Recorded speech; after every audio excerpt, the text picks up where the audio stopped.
Jack Morrison stood in the control room of New Haven Colony and watched the star grow a little brighter with every scan. The graphs on his screen looked like stairs climbing toward a roof that wasn't there. Each step meant more radiation, more heat, more danger. He had seen bad storms before, but not like this. The control room was small and simple. Metal floors, low ceiling, rows of cheap monitors that hummed and flickered. On the wall, someone had drawn a smiling sun with marker and written, "Good days ahead." It looked like a joke now. The air smelled faintly of hot plastic and recycled breath. "Lisa," Jack said without turning, "tell me something good." Lisa Bennett, grease on her hands, hair tied back, didn't stop working. "We ran the math again. The flare is coming early, maybe in 30 hours, maybe 26. The shields won't hold. They were made for pebbles, not a hammer." Jack rubbed his eyes. "Evacuation." She didn't answer. She didn't need to. They all knew. 2 transports had been broken last month when a slow, ugly rock came out of nowhere. They had cargo haulers and workboats, but those were for tools and ore and parts, not for people, not for 3,000 souls. Dr. Alan Cooper stepped out of the lift carrying a tablet and 5 cups of bitter coffee. He was tall, slightly stooped, hair going gray, eyes red from no sleep. "I sent the distress call," he said, passing cups around. "Zelenti bands, Korach bands, Veil bands, open emergency spacenet, plain code, trade code, pictures, everything. If they're out there, they'll hear it." Jack nodded. "We offer payment." "Everything we can," the doctor said softly. "But money won't matter if they think humans are trouble." Jack stared out the window at the colony. Habitat domes dotted a flat of dusty stone and pale grass. Children ran between them. Farmers in suits moved through the hydroponic arches. Wheel loaders traced neat lines of work. The world looked calm. It would not be calm for long. The first answer came 6 hours later. The Z-Fed seal glowed on the main screen. A calm voice spoke through a translator's flat tone. "New Haven, we acknowledge your emergency. Per Federation Policy 1499, direct intervention in non-member affairs is restricted. We cannot assist." Jack felt the blood leave his face. "They won't help." "They say they're sorry," Alan said. "They always say they're sorry." More messages dripped in as night fell across the domes. The Korach Empire, resource conflict, cannot spare ships. The Riel Consortium, no assets in range. The Veil, silence. 17 responses in all, 17 different ways to say no. Jack forced himself to tell the Colony Council the truth. They stood in a ring in the common dome while the wind moaned across the stone outside. He kept his voice low, even. "We keep working. We keep trying. If anyone hears us, they will send help. Humans have friends." He paused. "Or we make new ones today." The council nodded with grim faces. The last vote was a whisper. "We stay calm. We keep the children calm. We try." Hours later, Lieutenant Danny Walsh raised a hand from the comm desk. "Jack, something weird on an old emergency band. Not alien, human. Very far, lots of echo." Alan slid to the console. "Clean it." Static, then a voice, rough with interference. "New Haven, this is the Earthship Defiance, Captain Ryan Davis speaking. Received your call on approach. ETA 14 hours, hold on." No one spoke, no one moved. Jack only whispered, as if the ship were a fragile bird that might spook. "Say it again." "Defiance," Danny repeated, eyes wet. "They're coming." Lisa laughed once, sharp and shaky. "One ship, we need 10. "Maybe they're not alone," Alan said. The screen flickered again and other signals lanced through the noise. A mining cutter Liberty Bell, a research sloop Pioneer, human ships, ugly and stubborn, welded, scarred, real. Jack found he was smiling and didn't know when it started. He pressed the transmit key. "Defiance, New Haven reads you. We have 3,000 people on the surface. We need all the room you have and more." "We'll make room," Captain Davis said. "Women and children first." Jack closed his eyes for one long breath. A soft chime rose from Lisa's panel. She looked down and the smile fell from her face. "Jack, the flare forecast just updated. The first wave moves up by 6 hours, maybe 8. They had less time than they thought. The wind outside picked up. It sounded like the sky was filling with teeth.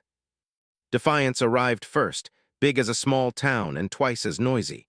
It was a cargo hauler in a past life, now armored with welded plates and odd lumps where engines had been added by desperate hands. Thrusters glowed blue as it slid into high orbit and bled speed like a wounded animal. On the bridge, Captain Ryan Davis buckled his harness and watched the readouts dance. He looked tired but steady, dark stubble, old scar on the jaw. He had a pilot's easy posture, a soldier's careful eyes, and a guilty habit of squeezing the small brass ring he wore on a cord around his neck. He used to jump at orders. Now he jumped at distress calls. "A little hot on the starboard injectors," said Chief Engineer Sam Parker, voice rough with sleeplessness. "I told you not to sprint the last leg." Ryan smiled without humor. "You always tell me not to sprint." "Because one day you'll be right on time to your own funeral." The second ship, Liberty Bell, slid in on a broken parabola. Her captain, Greg Johnson, was an old belt runner with a laugh like gravel and a brain like a map. He could smell mass at 1,000 clicks. His ship looked like a metal beetle that had fought 3 wars and a hurricane. Pioneer came last, graceful and thin. Dr. Mary Williams stood at her viewport and watched the moon's broken light slide across her hull. She was young, calm, and always took notes. Her ship was full of samples and machines that could read the breath of a planet and tell you what it dreamed. She loved it like a friend. Today she would break that friend in half if it saved one more life. "Defiance to New Haven," Ryan said. "Begin lift, shuttles are loading, we'll carve out space as we go." "Copy," Jack replied. "We're ready." They were not ready, not in the way anyone wanted, but they were lined and quiet and moving. Families clutched each other, their breaths fogging inside helmets as they crossed the gray flats to the landing pads. Volunteers ran, teachers counted, farmers carried elders, miners carried children. People did not take their favorite thing. They took the person's hand next to them and held on. Shuttles rose and fell, and the ships changed to hold them. On Defiance, walls came down under screaming saws. Table legs became rails. Cots multiplied like a miracle in a hungry place. Sam rewired vents to push thin air into spaces that never had people in them. The gauge on the life support panel slid the wrong way, then the right way, then the wrong way again. "How many aboard?" Ryan asked. 200, then 4, then 6, Amy Carter said, eyes on 3 different displays as she flew shuttles like they were her hands. "We can push to 500 on this deck if we drop non-essential storage." "What counts as non-essential?" Ryan asked, almost smiling. Sam pulled a wrench the size of a child's arm and didn't look up. "Everything that isn't oxygen." On Liberty Bell, Captain Gregg stripped his cargo holds clear in minutes. He told his crew, "Lose the oar baffles, lose the loader arms, lose my bunk. If there's a wall that isn't holding up the ship, it's not holding anything." On Pioneer, Dr. Mary closed her eyes and made the call. "Cycle the lockers," she said. "Dump the samples, all of it." Her crew stared, years of work, worlds in vials. "Doctor." "Open the doors," she said softly, voice steady but her hand shaking. "They were beautiful, but we can find new life later. We have life to save now." Canisters tumbled out into the black like a trail of shining beads. Mary watched until the last one vanished and then turned to the next list. On the surface, Jack stood by the last loader, counting again. Lisa ran the comm tent, keeping every shuttle on time, every lift on the arc. Dr. Cooper leaned over the child triage line, smiling, calm, asking silly questions to check cognition while he watched their eyes for fear he could fix and fear he couldn't. Danny Walsh kept the emergency band hot, calling out numbers like they were prayers. By hour 6, the ships had taken more than they were designed to take, and then more again. Ryan did the math and didn't like it. "Add it up," he said. "If we keep pushing with all 3 ships, maximum overload, everything we can bolt and strap and hope, how many can we carry?" Sam looked at the board. Greg, Mary, and Lisa sent their numbers. Sam did not look up when he said it. "About 2,800, Captain, maybe less. Depends on who faints and how many vomit bags we have." "We have 3,000, Ryan said. "Yes," Sam said, "we do." Silence, only fans. Only the small, human sounds of desperate work. "Keep loading," Ryan said, voice quiet. "We don't stop until we have to." The 7th hour broke and space lit with drive signatures. Amy's eyes widened. "Captain, new contacts, 506, Vector Patrol." On Defiance's forward screen, dark triangles slid out of the starlight and took positions like knives. The lead ship pulsed a command code that bounced through the bridge in a hard, cold voice. "This is Commander Threx of the Accord Patrol. New Haven Colony, Earth vessels, you are in violation of non-interference Statute 12. Cease evacuation operations and stand by for inspection." Ryan's hand tightened on the brass ring. He said nothing for a heartbeat that felt like a long fall. "New Haven," he said, "we just got company." Below on the gray flats, 1,000 people looked up and saw cold points slide across the sky. They met over narrowband, face to face on split screens. On one side, Ryan Davis in a chair held together with tape. On the other, Commander Threx of the Korach, armored, eyes like blue ice, crest plates polished until they reflected the star. "You will halt," Threx said, each word clipped and careful. "Transfer command authority to the Accord Patrol pending tribunal." Ryan kept his voice level. "We have 3,000 civilians under a star that is about to explode. We are removing them from harm. We don't have time for a tribunal." Threx's crest flexed. "The statute is clear. Human colonies outside recognized borders are not eligible for off-world intervention without formal approval." "They'll die," Ryan said simply. "That is a regrettable consequence of reckless settlement," Threx answered. Mary came on the line, soft but firm. "Commander, we have real-time solar data. The flare is ahead of schedule by 6 hours. Your patrol will be caught here as well if you delay us." Threx did not blink. "My ships can shield for that duration. Your freighters cannot. You will cease operations." Jack cut in from the surface, dust in his hair. "Commander Threx, this is Jack Morrison, Governor of New Haven. We will comply with any reasonable check, but please allow the evacuation to continue while you do your inspection. Walk with us, don't block us." "Negative." Ryan leaned forward, the harness creaked. "Commander, if you choose to hold this line, you are not a neutral officer. You are the reason people die." Threx's jaw tightened. "Do not threaten me, human." "I'm not," Ryan said. "I'm pleading." Silence hung. In the pause, Jack heard a small voice behind him. He turned. A child with a purple scarf was trying hard not to cry. She stood alone, clutching a soft toy with one ear missing. Jack crouched and held out his hand. The girl took it like a rope in a storm. "Where are your parents?" he asked softly. She pointed to the line. "Mama is sick. She says I get on the ship and she'll follow." Jack squeezed her hand. "She will." On the alien channel, a new voice spoke, cool and precise, not Korach. "Commander Threx, this is Envoy Kurl of the Zelanti. Accord protocols allow conditional discretion in extraordinary hazard zones when human action improves net survival metrics. The hazard qualifies." Threx turned annoyed. "This is my sector." "The law is also mine, Commander," Kurl said. Her face appeared. Elegant features, crystalline skin that caught light like water. Her eyes were very old and very tired. "Let them load under supervision. If they fail, you can arrest them at the edge of death. If they succeed, you will have saved 3,000 lives without firing a shot. Which do you prefer to sign?" Threx glared. "I do not sign morals." "You will sign a report," Kurl said gently. "A beat another." Threx exhaled through his teeth. "Very well. Conditional authorization for controlled evacuation under Accord oversight. Any deviation, any sign of smuggling or unlawful transport, and I shut you down." Ryan let out a breath he hadn't known he was holding. "Thank you, Commander." "Do not thank me," Threx said. "I did not do it for you." The shuttles fell into a new rhythm. Korach drones watched every pallet, every person. Zelanti observers hovered in neat rows like quiet birds.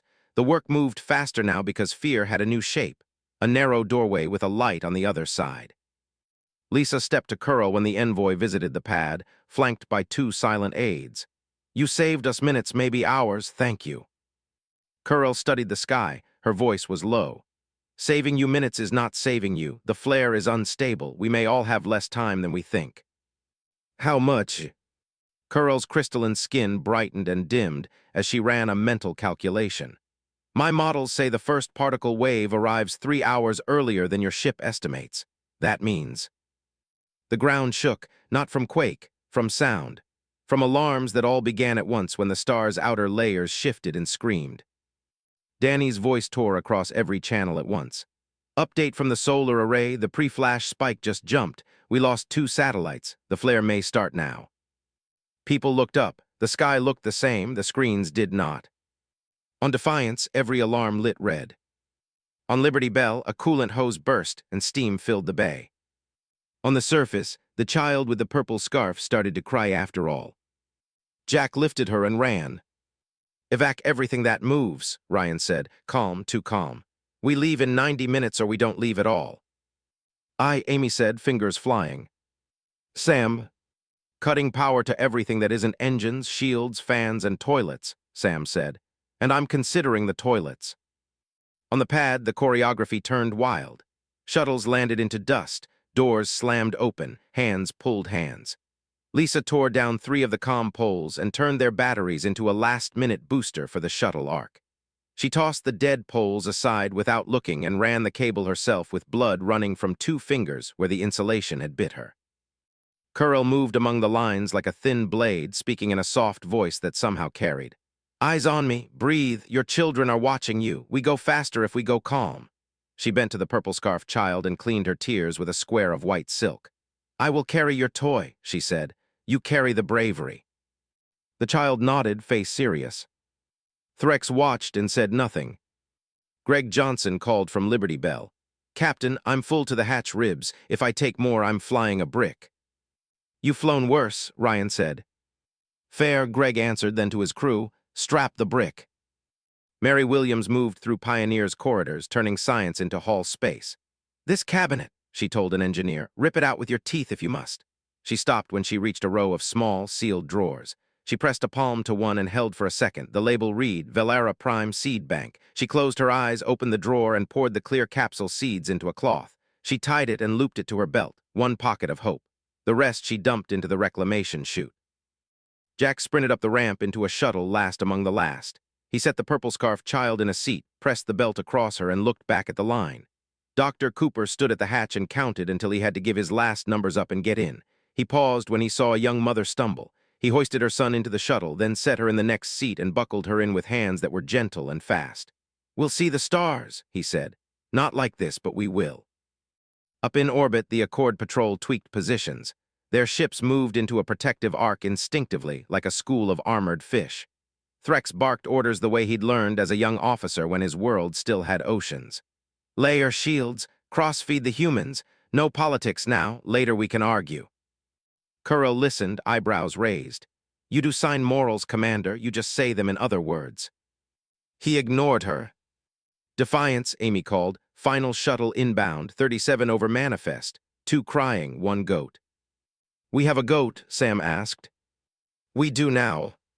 Fine, Sam said. Goats exhale carbon dioxide, add it to the equation, a beat, and get me a mop.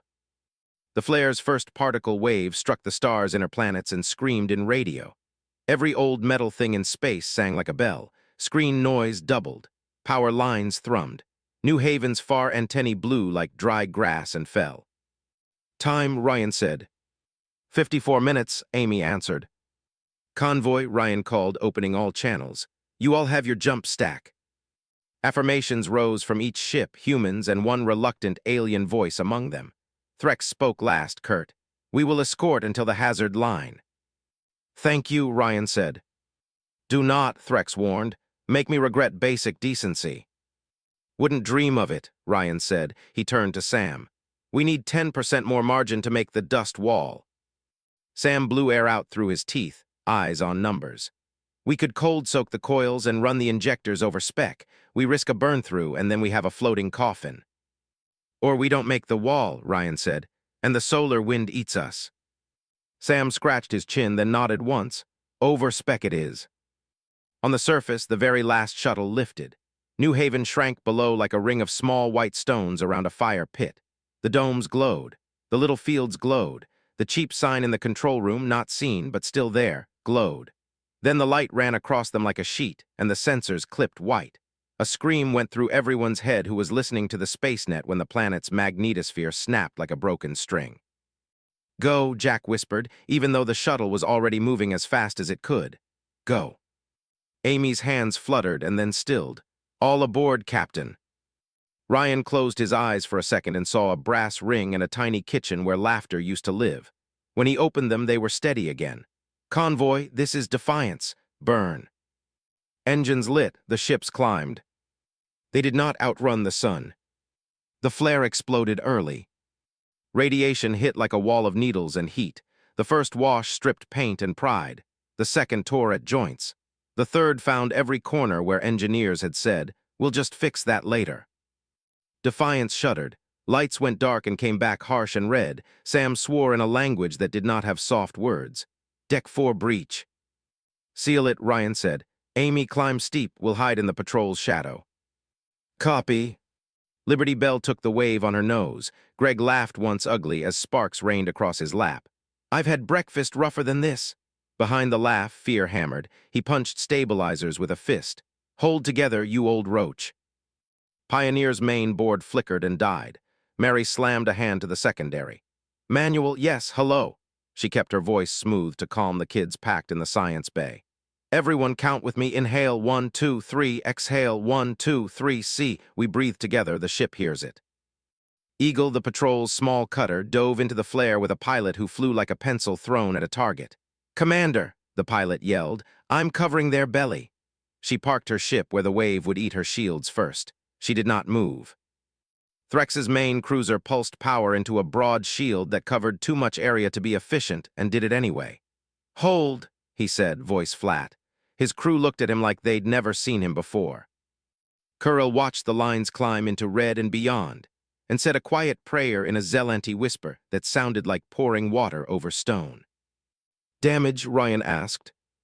Working, Sam said. We lost one scrubber bank and half of the port side auxiliary. We still push air, but it will be thin and taste like hot pennies.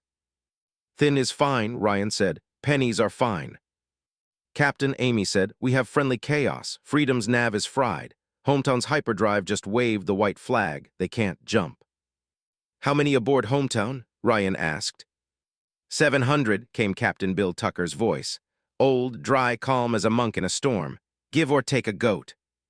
Sam put his face in his hands for 1 second, then didn't. We could tow, he said, as if telling a joke with a bad punchline. Through a storm, over a flare, Ryan shook his head. We'll tear both ships apart. Then we go slow, Tucker said. We die later, not now. There was a new silence. It sounded like a whole room holding its breath. New York, Ryan said to Captain Helen Moore. You still have the muscle to pull a miner. I have it, she said, but we'll have to tie into the belly plates if a bolt shears. You'll gut both ships, Sam finished. Copy, Helen said, unfazed. I like high stakes, keeps me awake. Make it happen, Ryan said. Everyone else buy them the time. He turned to Curl's channel. Envoy, if you have any laws that let us do this stupider, now would be a fun time. Curl almost smiled.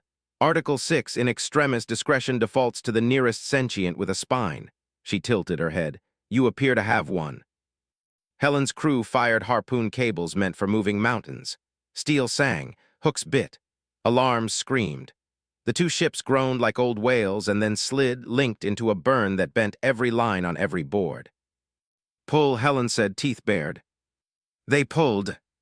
Below decks on Defiance, a pipe blew. Sam was already there. He threw his shoulder into a valve wheel that refused to move. Come on, he told the stubborn metal. You don't get to die today. A child handed him a wrench with both hands. He took it, used it as a lever, and the wheel turned with a shriek and a cough. The air tasted a little less like pennies. In the med bay, Dr. Cooper moved through a heat that felt like summer in a box. He spoke to an old man softly while tapping a cracked suit. Tell me about your first sky, he said. What color was it? Green, the old man said, surprised at the memory. Like a bottle.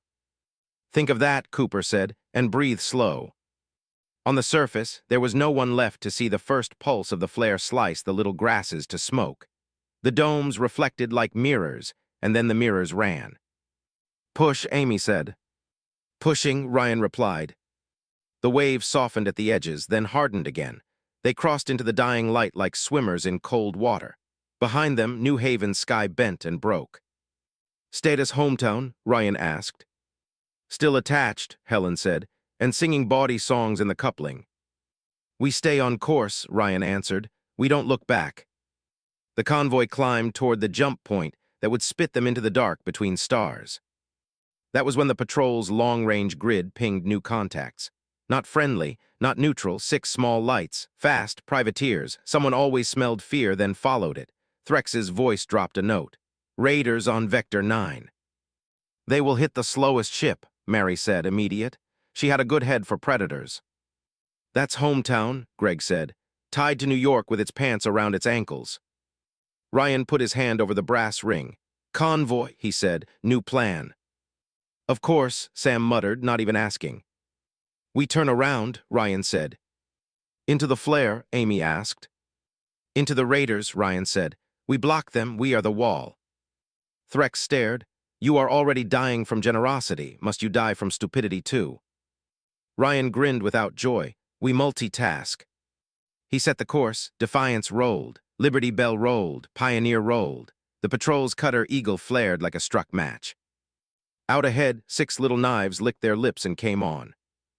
They were not soldiers, but they remembered how to hold a line. Defiance forward, Ryan said. Liberty left flank, Eagle right, Pioneer stay in the pocket with the liners. Copy, said voices that sounded braver than they felt. The raiders came in hot, thin ships with hungry weapons. Their lead pilot laughed over open comm. Hello, heroes, we're here to lighten your load. Not today, Amy said, then cut the channel herself so she did not have to hear any more. Eagle lit her nose guns and painted space with warning lines. The raiders tested the paint with a quick slash that burned a hole in one of Defiance's outer plates. Sam flinched. Do not do that again, he told no one and everyone. Mary called out vectors smoothly, her voice the only cool water in a boiling room.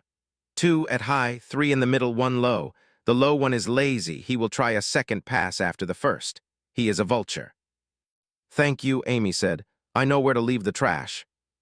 Defiance couldn't fight well, but it could block.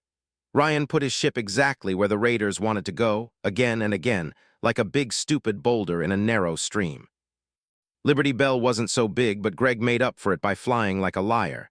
He left gaps that weren't there, then filled them with metal and old curses. Come on, he whispered. Take a bite, break your teeth. Eagle took the right flank and bled for it. I can hold 3, Captain Roberts said through gritted teeth. Maybe 4. Hold 2, Threx snapped. Do not be a story. I like stories, she said and held 3. On Hometown's bridge, Bill Tucker watched the dance and said nothing into the comm besides. We're still here, once every minute like a metronome. On New York, Helen sat on a coupling manual override with her feet, hands on 2 thruster sticks, and a jaw that looked like it could chew tungsten. If this clamp slips, we're confetti, she told her navigator. The navigator nodded. I hate confetti. Me too, Helen said. It looks cheerful while you die. On Defiance, a shadow detached from the flare and streaked toward their belly. The lazy raider came low where armor was thin and people were thick. Low, Mary shouted. Amy didn't think. She rolled Defiance and put the fat, ugly midsection in that raider's face. The raider fired too early and hit the extra armor Ryan's crew had welded in the old hauler days. The shot burned but did not pierce. The raider wobbled, surprised. Liberty Bell rammed it, not hard enough to kill, just hard enough to make the raider think about something else for a second, and in that second Eagle painted a straight line through its wing. Vulture down, Mary said, very calm. Good. The other raiders blinked. The easy meat had teeth. 2 peeled away, 4 stayed. Predators who stayed when the herd turned revealed their nature. They weren't here for scraps, they were here to take. Captain, Sam said quietly, if we keep taking hits, one will find the scrubbers. When that happens, we have hours, maybe less. How many aboard? Ryan asked. 457, and a goat. I'm going to start charging that goat rent, Ryan said. On a lower deck, a bad actor made his move. He wore a colonist's jacket and a crew badge he'd printed himself. He cut the line to a secondary oxygen recycler because he had another plan. Sell the location of the convoy to someone who would pay, then switch sides before things got ugly. His face was bland. His eyes were bored. He had never chosen anything brave in his life. He turned and saw Dr. Cooper watching him in the doorway. Cooper's eyes were not bored. They were deeply, deeply tired. Don't, Cooper said. It's my air too, the man said, shrugging and reached for the breaker. Cooper moved. He was not young, but he moved like someone who had decided his body would come along even if it complained. He hit the man in the wrist with a wrench and then in the shoulder, and then held him against the panel with the weight of a lifetime of quiet choices. The man tried to bite. Cooper head-butted him like a goat, and then wrapped him in cable ties with hands that had delivered bobbies in 6 different gravities. He sat on the floor breathing hard and said, to the deck and the ship and the human noise, not today. He called it in. Sam arrived, took one look, and said simply, "Thank you." "I hate fighting," Cooper said, ashamed and angry. Sam put a hand on his shoulder. "Me too. That's why it matters when we have to do it." Above, the raiders regrouped for a last hard push. Their captain snarled, "They are freighters, break them." They came in a line. Threx made a call that he would not have made yesterday. "All patrol ships," he said, "cross shield on Defiance, we will eat the rest." Kuril did not smile. She watched a law become a person. The charge hit like a thrown table. Shields flared, metal screamed. Kids screamed too and then stopped when Mary said, "Remember the count? Inhale. 1, 2, 3. Eagle lost a panel. Liberty Bell lost a fin. Defiance lost a sensor mast and 3 old dents it had been proud of. The raiders lost nerve as the freighters refused to break. 2 peeled off. 1 tried to ram and discovered inertia still loves mass. Defiance shoved it aside with a messy shove. The last raider spun, engines coughing, and fled with a long smear of smoke. The line held. "Okay," Ryan said, voice rough, "enough heroics to the jump." They ran. New York towed hometown like a sled. Liberty Bell guarded the left. Eagle limped on the right with 2 holes that whistled. Pioneer stayed in the middle while Mary counted breaths and planets. They reached the jump rim, and the space in front of them thinned like skin blown thin by fear. "Stack loaded," Amy said, "course plotted." "On my mark," Ryan said, and saw the patrol cruiser fall into formation ahead of them, taking the wind. He felt a warm, mean joy. Mark. The universe folded. For one long second, everyone lost their sense of where their hands and their hearts were. Then space snapped back with a sound like a drum struck by a child. They were through. Air tasted less like pennies. Lights steadied. The goat bleated. Someone started to cry. Someone else laughed. And then Sam said softly, "Captain, our main scrubber is cracked. We have 4 days of breathable air at this load, 5 if we lock down to a crawl." Ryan leaned back and stared at the ceiling. "Nearest human port." "New Perth," Mary said. 3.5 days at best speed, 4 if we limp." "Then we limp," Ryan said. He did not say unless something else breaks. Threx's face filled one square, bruised by light. "We will escort until Accord territory ends. After that, your law covers you. Try not to die on my last watch. It would ruin a surprisingly tolerable day." "He almost made a joke," Greg whispered. "Don't scare him off it," Amy said. They moved slow and stubborn toward home. It is hard to make time move slowly when you are running out of air. Every minute feels arrogant. Every breath feels like theft. Defiance limped. Liberty Bell limped. Hometown did not limp only because it was being dragged. New York pulled like a draft horse. Pioneer whispered stories to keep little hearts steady. Eagle watched the dark for bad teeth. The patrol cruiser kept its position 1 step ahead, throwing off debris and words that sounded like jokes in a language that did not know how. Sam rationed everything. Lights dimmed. Fans hummed soft. People slept in shifts, 3 to a bunk, a crew member at the end of each row, eyes open. Lisa moved through the ship with a tablet and a smile she had to lift by hand every hour or so. "Drink," she said. "A little, breathe slow. Here, chew this, it tricks your mouth into thinking you are full." She told old sailors lies and new spacefaring truths. She taught kids finger games. She stood in 3 fights and ended them with a look and a steady hand. Dr. Cooper visited the man he had tied. He did not unlock him. He did not forgive him. He did say, "We will all make it if we do not try to grab more than our share." The man looked away. He would face a judge later. Cooper turned and walked out, tired to the bone, then went to hold a baby so its mother could sleep. The purple-scarfed child sat next to Kuril and practiced tying and untying knots. Kuril let the child braid the white silk square she carried. "Is it true your people sing to their buildings?" the child asked. "Yes," Kuril said. "Our old halls are tuned to voices. When we are sad, we hum, and the walls hum back." "What do they say?" "They say, you were here yesterday, be here tomorrow." "Will they hum for us?" "If you come, yes, or we will record your breath and make a new song." On the 2nd day, a coolant pump failed on New York. Helen took off a boot and hit it with the heel. It started again. "Never underestimate a good shoe," she told her engineer. On the 3rd day, a small leak started on Defiance. Sam lay on his back with a roll of tape and an old prayer and patched it while someone read him bad jokes from a book of old sea tailies. He laughed it too. He pretended to laugh at the rest. The tape held. On the fourth day, the air got thin in a way that was not romantic. People got headaches. The goat lay down and looked offended by physics. Mary walked the rows with a meter and a smile and said, "Slow breaths. Inhale. 1, 2, 3. She tucked the Valera seed cloth deeper into her belt and told herself stories about fields she would plant. New Perth's outer beacons lit like the eyes of a friend in a crowd. The first clear call came through, human voices, tired and sweet. "Convoy, this is New Perth Control. We see you. You look like you've been in a bar fight with a son." "We won," Greg said. "Docking corridors are green," Control said. "Bring your tired." They came in one by one.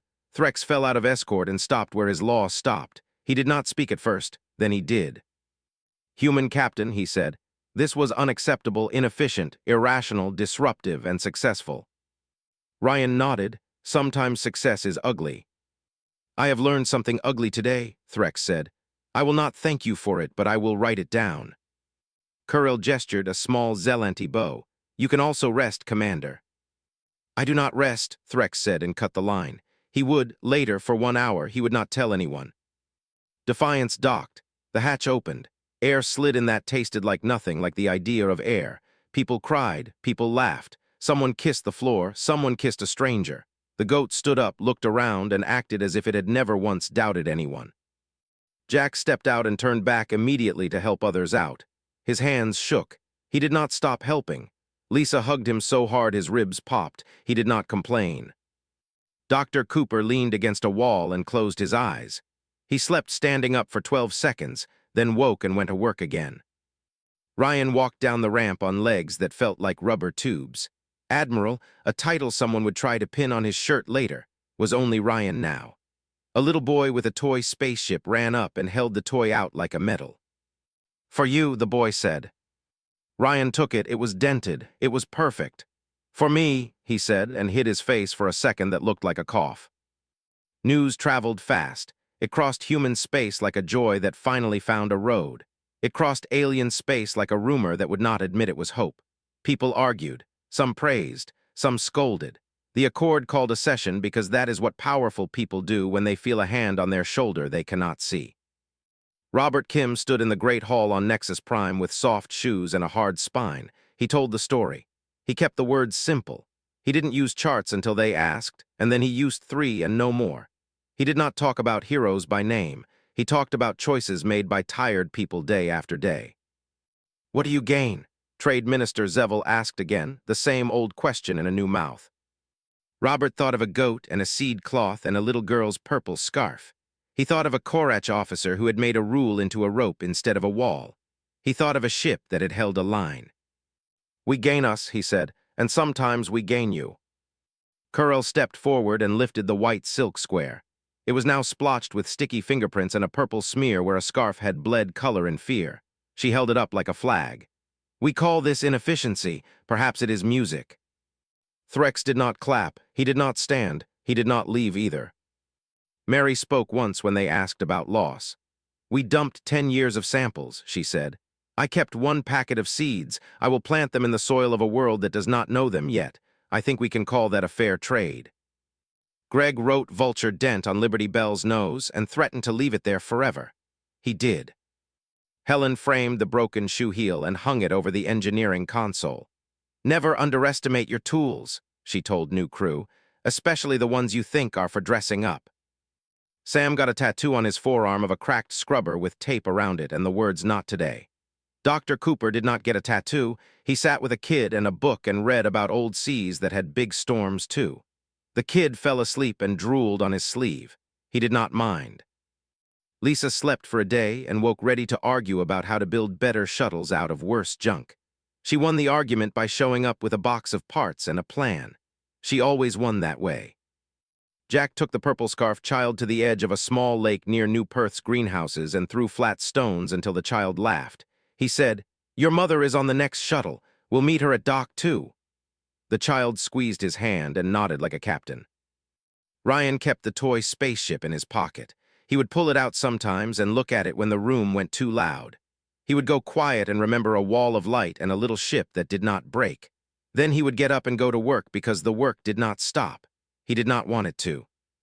6 months later, the hall on Nexus Prime was full again. Different faces, same worry. The human problem, someone called it with less ice and more heat. Robert Kim smiled like a man who had a secret but was willing to share. We answered 43 distress calls, he said. We will answer 44, we will answer 45. It is not strategy, it is a habit. A bad habit, someone said. A defining habit, Kuril answered. Threx rolled his eyes and did not object. In the back row, a quiet Zelenti aide passed a note down the line. It reached Robert Kim's hand. He opened it. It was 5 words: mining outpost, system 12, trapped. He looked at the clock. He looked at the room. He did not ask permission. He never did.